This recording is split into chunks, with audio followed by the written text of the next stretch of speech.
తాకట్లో ఉన్న మీ బంగారాన్ని విడిపించి ఆ రోజు ఆన్లైన్ రేటుకి కొంటాం. Sharma gold company. ప్రపంచం మొత్తం ఇప్పుడు పాకిస్తాన్ని ఎందుకు వ్యతిరేకిస్తుందో తెలుసా? ఇక్కడ వాళ్ళు మనుషుల్ని మనుషులుగా చూడరు కాబట్టి. ముఖ్యంగా ఆడవాళ్లను ఒక ఆట వస్తువులా చూస్తారు పాకిస్తాన్ ప్రజలు. పొరపాటున పాక్ మగాళ్లను ఇతర దేశాల అమ్మాయిలు పెళ్లి చేసుకుంటే ఒక్క నెల రోజుల్లోనే నరకం అంటే ఏంటో ప్రత్యక్షంగా అనుభవిస్తారు. ముఖ్యంగా భారతీయ మహిళల విషయంలో ఇలాంటి ఘోరాలు ఎన్నో వెలుగు చూశాయి. పాకిస్తాన్ వ్యక్తిని ప్రేమించి అతని మాటలు నమ్మి వెళ్ళిన ఓ భారతీయ మహిళ ఎలాంటి నరకం అనుభవించిందో తెలిస్తే ప్రతి ఒక్కరూ కన్నీరు పెట్టుకుంటారు. ఆ నిర్భాగ్యురాలి జీవితం చివరికి ఎలాంటి మలుపులు తిరిగిందన్న విషయం ఈ వీడియోలో చూద్దాం.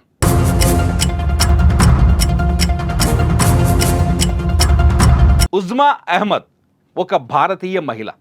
ఈమె స్టోరీ వింటే పాకిస్తాన్లో మహిళలను ఇంత నీచంగా, నిర్దయగా, దుర్మార్గంగా చూస్తారనిపిస్తుంది.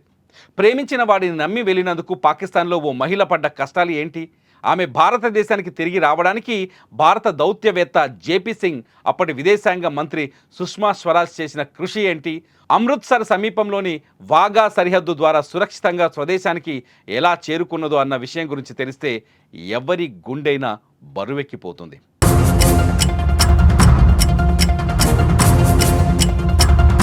ఢిల్లీకి చెందిన ఉజ్మా అహ్మద్ మలేషియాలో బిజినెస్ కోర్స్ చేయడానికి వెళ్ళింది. అక్కడే ఆమెకు తాహిర్ అలీ అనే టాక్సీ డ్రైవర్తో పరిచయం ఏర్పడింది. ఆ పరిచయం కాస్త ప్రేమగా మారింది. ఉజ్మా అహ్మద్ పెళ్ళైన తర్వాత తలసేమియాతో బాధపడే కూతురు పుడుతుంది. దీంతో భర్త ఆమెను వదిలేస్తాడు. ఆ చిన్నారి ఢిల్లీలో ఆమె అమ్మమ్మ దగ్గరే ఉండేది. ఇదిలా ఉంటే ఉజ్మాను తాహిర్ పాకిస్తాన్లోని తన ఇంటికి ఆహ్వానించాడు. తాహిర్ చెప్పిన మాయమాటలు గుడ్డిగా నమ్మిన ఉజ్మా అతనితో కలిసి మే 1, 2017లో పాకిస్తాన్లోని అతని గ్రామానికి వెళ్ళింది. తీరా అక్కడికి వెళ్ళిన ఉజ్మాకు ఊహించని షాక్ తగులుతుంది. ఇంతకీ ఆ షాక్ ఏంటో తెలుసా?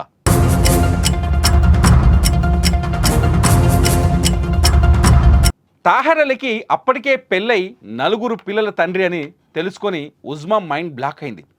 అతని మోసం గ్రహించిన ఆమె ఏం చేయాలో అర్థం కాక తాను ఇండియా తిరిగి వెళ్తానని చెప్పింది. తాహిర్ ఆమెను తుపాకీతో బెదిరించి బలవంతంగా పెళ్లి చేసుకుంటాడు. పాస్పోర్టు బలవంతంగా లాక్కున్నాడు. బూనర్లో ఓ గ్రామంలో ఒక చిన్న ఇంట్లో బంధించాడు. ఆమెను శారీరకంగా, మానసికంగా హింసలకు గురి చేశాడు. అంతేకాదు ఆమెను మత్తులో ఉంచేందుకు మాదక ద్రవ్యాలను కూడా ఇచ్చాడని ఉజ్మా ఆరోపణలు చేసింది.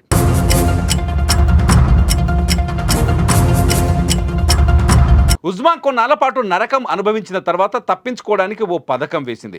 తన సోదరుడిని కలవడానికి ఇస్లామాబాద్లోని భారత హైకమిషన్కు వెళ్లాలని చెప్పి ఎలాగో అలా తాహిర్ అలీని ఒప్పించింది. తన సోదరుడు డబ్బులు ఇస్తాడని ఆశ చూపించింది. అలా భారత హైకమిషన్లో తాను పడుతున్న కష్టాల గురించి డిప్యూటీ హైకమిషన్ జేపీ సింగ్కు వివరించింది. ఆమె భారతీయురాలేనా అన్న విషయాన్ని పూర్తిగా ఎంక్వైరీ చేయించిన తర్వాత ఆమెను రక్షించేందుకు సిద్ధమయ్యారు జేపీ సింగ్. అప్పటి విదేశాంగ మంత్రి సుష్మా స్వరాజ్ సహాయంతో ఉజ్మా సురక్షితంగా ఇండియాకి వచ్చింది.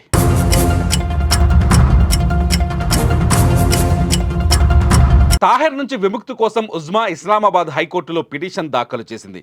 తాహిర్ అలీ గన్తో బెదిరించి బలవంతంగా పెళ్లి చేసుకున్నాడని కోర్టుకు విన్నవించుకుంది. తనను భారత్కు తిరిగి వెళ్లనివ్వాలని కోరింది. పాకిస్తాన్ చట్టాల ప్రకారం భర్త అనుమతి లేకుండా భార్య దేశం విడిచి వెళ్లడం కష్టం.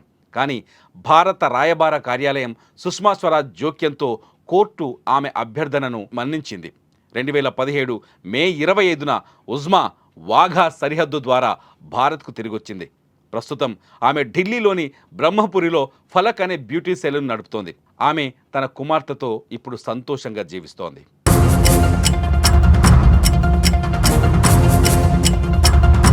ఉజ్మా అహ్మద్ రియల్ స్టోరీ ఆధారంగా Uzma the daughter of India అనే బయోపిక్ను తీయాలని ప్లాన్ చేశారు. ఈ క్రమంలోనే ది డిప్లొమాట్ సినిమా తెరకెక్కించారు. దర్శకుడు శివం నాయర్ ది డిప్లొమాట్ మూవీలో ఉజ్మా జీవితంలో ఎదురైన ప్రతి ఒక్క సంఘటన కళ్లకు కట్టినట్టు చూపించారు. జేపీ సింగ్ ఉజ్మాని ఎలా రక్షిస్తాడు, అక్కడి కోర్టుల పరిస్థితి, భారత్ పాక్ దౌత్యం, అంతర్జాతీయ ఒత్తిళ్లు ఒకవైపు, పాకిస్తాన్ గూండాలకు సాయం చేసే ఐఎస్ఐ సంస్థలు మరోవైపు, ఇలా అందరినీ ఎదురించి ఉజ్మా సురక్షితంగా భారత్కి ఎలా వచ్చింది అన్నది ది డిప్లొమాట్ మూవీలో చూపించారు. ఈ మూవీ థియేటర్లోనే కాకుండా నెట్ఫ్లిక్స్ ఓటీటీలో రిలీజ్ అయింది.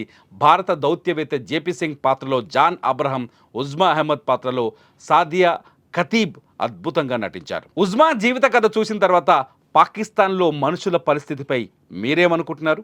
మీకు తెలిసిన అనుభవాలతో కూడిన మీ అభిప్రాయాల్ని ఈ వీడియో కింద ఖచ్చితంగా రాయండి, కామెంట్ చేయండి. చూస్తూనే ఉండండి సుమన్ టీవీ.